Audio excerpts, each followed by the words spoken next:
Hey guys, Comic Uno. Today I'm doing a review for Arrow Season 1, Episode 13, called Betrayal.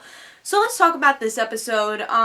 With this episode, we get to see David Anders, who's playing, I think, a villain named Cyrus. I don't know if he exists in the comics or not. I've never heard of him, but he probably does somewhere. So he's a villain who wants to be on top, and to do that, he's like, oh, well, let's kidnap somebody. And somebody on the news, that he heard was part of this Arrow situation was Laurel. It's like, oh, this, this attorney, let's kidnap her. So they kidnap Laurel and Ollie Arrow, the guy under the hood, the vigilante.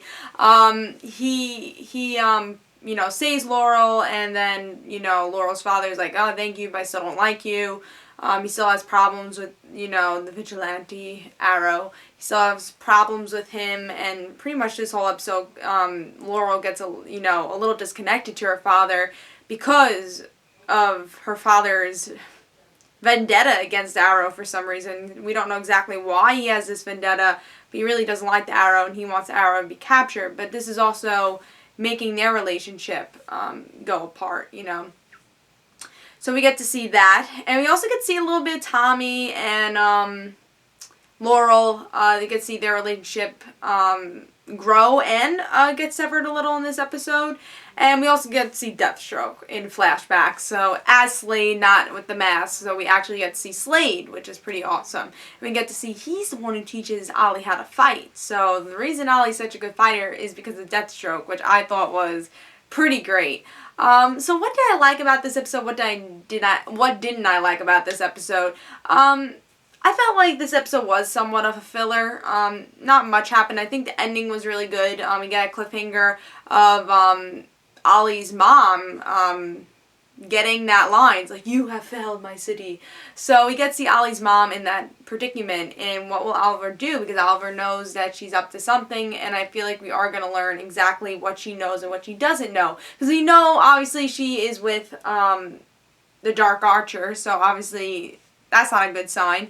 But what will Ollie do, and how could she redeem herself is the question. So I think we're going to get to see more of that in the next episode, because, again, in this cliffhanger, we get to see, you have failed my city. So obviously that means the next case is going to be Ollie's mom, which should be interesting. I'm glad that these hit list characters are getting interesting, and if it's not the interesting characters, they kind of don't mention the hit list, which I'm really okay with. And when I saw that list burn, I know it was a copy of it, I was like, yes, why didn't that happen to all of them, because I feel like, again, I always say never your review, I feel like something that is being held back is with that list, and I think it's more interesting when they just come up with villains in different ways.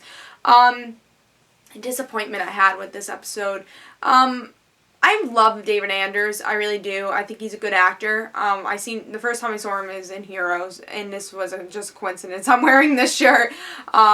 So I did see him in Heroes a long, long time ago in season 2 of Heroes. Then he was on Vampire Diaries, another one of my favorite shows. So that was awesome. So I've seen him in a lot of things. So I was pretty excited for him to come on another one of my favorite shows. And it seems like he always does that, and I love him for that. And so we get to see him in this episode, but I felt like his character really wasn't developed at all. We really didn't care. Like, we don't know why he was doing these things. We don't really know who he is. He just kind of is like, oh, I don't like Arrow, so let's fight him. He kind of came out of nowhere, and he stole or kidnapped Laurel out of nowhere, so I felt like, oh, okay, that was a little weird. So his character really was underdeveloped, and he's a villain I didn't really like, but thank God he wasn't really in the whole episode, so it really didn't affect the episode that much. I think it was just a little part that kind of bothered me is that he could have been a better character, because I really do like the actor, and I feel like the writing wasn't there for the character. Well, Laurel kicked ass in this. She kicked butt. I was very happy to see that. She did get tasered, but, she's not fully Black Canary. But we get to see she could protect herself. We've seen that in other scenes also, in other episodes. So, very happy to see that. Maybe she won't be the damsel in distress next time. I can't wait to see her character grow, because I feel like, again, they're giving signs that she will become a stronger character as Black Canary, and we all know Black Canary is one of the best fighters, not as just, a female superhero, but as a superhero in general in the DC universe. She is one of the best fighters. So I'm hoping Laurel does, I hope that does happen with Laurel, because I think she definitely has, the possibility of becoming a great fighter, and we get to see that. This is just her instincts and, you know, a little self-defense training. If we get to see her become whatever she's going to become in this show, I think she can become a really good fighter. I'm glad that they did show that in this episode, and I thought that was kind of fun. I think this was a good episode for Laurel. Maybe she was a little bit on the whiny side, which I didn't love in the end, but I think it was a good episode for Laurel. For Oliver, the same. I like that he's like, oh, well, I don't think my mom's, you know, the bad one. So I think it was a good character for him to kind of discover that Dig is always right, which I love in every episode. It's like, always trust Dig. He's always right. And I think Oliver needs to learn that because Dig is always right. And I loved him as a sidekick in this episode. I think he did a good job. But I gotta say, my favorite character in this episode is a little surprising. I gotta say, I like Tommy a lot.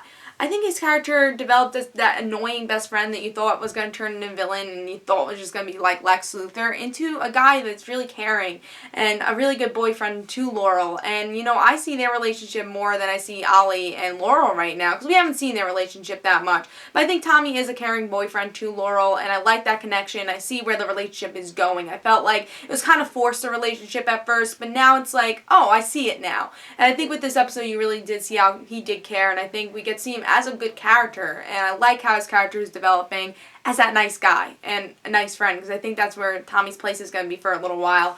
So I really like Tommy's character in this. Let's talk about Slade, because I'm sure you guys are all waiting for that. Slade, I felt like could have been developed a little bit more. I like him, but I still don't feel like I'm gonna fangirl over him yet. You know what I'm saying? Like Slade's there, best villain, you know. I'll give you an example of this. Okay, I know if you guys don't watch Vampire Diaries, but Klaus, he is a villain, and you just like, you love him, you love to hate him, and that's what I want with Slade. You love to hate him, and I still haven't gotten that with him. I still haven't really, it's like, oh, Slade is there, I know he's Slade, but he's kind of acting not villainous, and I want to see more for him. So his character definitely could develop, but the writing wasn't, you know, what I wanted with the character yet, because I feel like this character has so much hype. I think he's a good character in general if it was like a regular villain or a regular, I don't even know what to describe him because he really wasn't a villain in this episode, but I think if he was a regular character, it's like, oh yeah, he's pretty cool, whatever, you know, unlike David Anders' character that just really wasn't developed. But since it's so much hype, it's Deathstroke, one of the best villains in my opinion in DC Comics. You have to develop him a lot, and I didn't feel that. I didn't feel that emotion with that character yet. So I still don't feel a connection with this character, and I don't really care about his character yet. But I'm really hoping, again, if you guys watch Vampire Diaries, I want to see that connection of love-hate. You know, you love to hate this character, like I do with Klaus in Vampire Diaries. So that's just one example. There's probably other characters, like, he's the villain, but you love his character so much, and that's what I want to see with Deathstroke.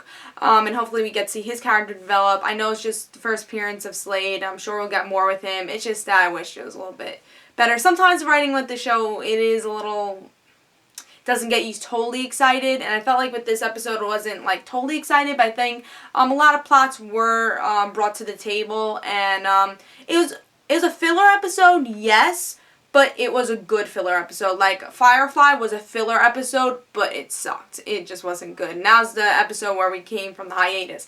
It wasn't a good filler episode. It was just there. With this, it's a good filler episode. And that's why I'm going to give it 4 stars. I still think the 2 episodes before this were a lot better, but this is still a good episode. And if we have to have a filler episode, I think this is the way Arrow should do it. So tell me in the comments below what you thought about this episode. Did you like Slade that much in this episode? Do you think he needs to develop more? Were you a little disappointed with David Anders? Are you excited with this cliffhanger? What do you think is going to happen with Oliver's mom? And did you like Laurel actually defending herself? Because you don't get to see that often in these type of TV shows, and you know who she's going to become, so I thought that was really cool for her character. So tell me in the comments below what you think, and did you like Tommy in this episode? Because I really did like him a lot. So this is Comic Uno. I'll be doing another Arrow review next week on Wednesday after the episode, so I hope you guys enjoyed, and guys, don't forget to follow me on Twitter for Comic Uno and the Red Situations, and I'll see you guys later. Bye.